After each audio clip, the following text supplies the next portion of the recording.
So the word karma literally means action. And it's best understood as action and then consequence. Now, a lot of people all only think about and associate karma with negative, bad things.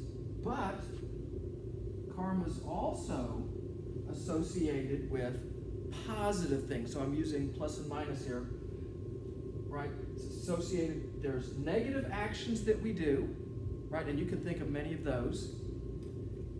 And there's also positive actions that we do. Now, with the teaching of karma, when we do something bad, when we do something negative, there will be a consequence that will also be negative. Now, and that will either happen in this life or in a future life. Now, what I always point out with karma is that there's a lot of people who claim to be Christians, and then when we talk about karma, what they say, hey, Mr. K, I believe in that. And I always tell them, if you claim to be a Christian, you don't believe in karma, right? Because this is not part of the teachings of Jesus of Nazareth, right? Jesus never said that you get multiple lives. This is different. Multiple lives. So, this understanding of karma and how it interacts with the transmigration of the soul helps to answer some questions that a lot of people have. For example, why do bad things happen to good people? Well, now, why is that?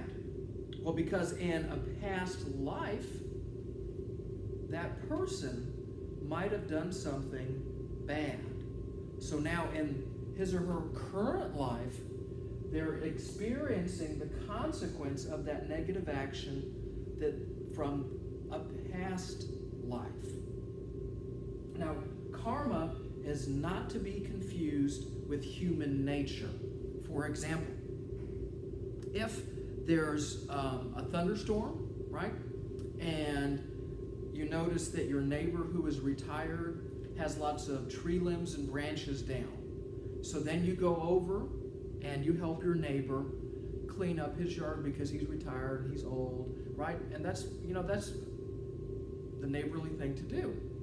Now, fast forward a couple weeks, there's another thunderstorm, and now you have some limbs and branches down in your yard, and your neighbor comes over to help you. That is not karma. That's just human nature, right? It's natural for us as human beings to reciprocate, right? If someone does something good for us, we do something good for them.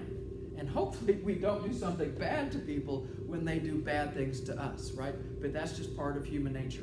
Don't confuse human nature with karma. An example of karma would be if you're in the grocery store and you're going through the checkout line and you're patiently waiting, and then you notice that there's an elderly woman in front of you, and when she opens up her purse to pay for her groceries and everything, and she takes her wallet out of her purse, a $20 bill falls out and she doesn't see it. And then it kind of tumbles to the floor, and then she goes through the process of checking out and everything, and the cashier didn't see it, and then you do the old, right, where you put your foot on it and you take a slow step forward, and then you take your keys out of your pocket and drop them, and then you bend down and pick up your keys and the $20 bill at once, right? Don't act like you haven't done that, right? That would be a negative action. Now, that would generate negative karma. So then what you have to do is you have to imagine, right, that as we go through life,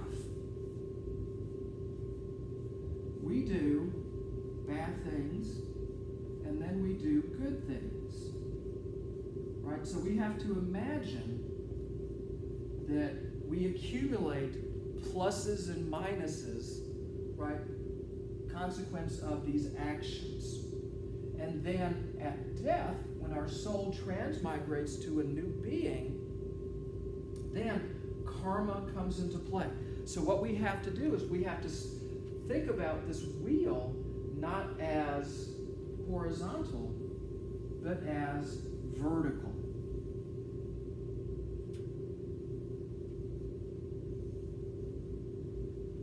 Right? So if we do good actions, many good actions while we're alive, if we do, pick up my eraser, if we do, say for example, more good actions than negative actions, then what will happen is we will move up. And this is what we want to do. We don't want to move down. Reason being, the further we move down with the transmigration of the soul, this is where our Atman could enter an animal, or if we're so bad, it could even enter into non-being. Say, for example, a blade of grass or a rock. Yeah. And then what you'd have to do is have to wait for that rock to be destroyed for your Atman to be released and transmigrate. So you want to do something good with our lives. So you're probably saying, well, hey, Mr. K, that book you were showing us earlier, that Hindu scripture, the Bhagavad Gita, does it talk about this? And the answer is yes. So let's take a quick look here. Okay, so the copy of the Bhagavad Gita that I have has some really rich illustrations that are just beautiful. I just one of the reasons I really, really love this copy of this text. And this here is representing transmigration of the soul, karma, right? Remember, karma just doesn't go round and round, it goes up and down, right? At the time of death, the consciousness created by the living being will carry him to the next body, right? So the different illustrations. If you act like a dog, right, then here's your Atman, right? It's being carried over by God. And if you act like a dog, guess what? You'll come back as a dog. If you act like a pig and are gluttonous, your Atman, guess what? You'll come back as a pig. Now, but if you're charitable, right? If you exhibit compassion, right? You'll come back and you'll have an abundant life because you gave when you didn't have, and now you have abundance. Likewise, if you spend your time worshiping, right? You can break free of the cycle of life, death, rebirth, and life again. Wow, and that's what the purpose is.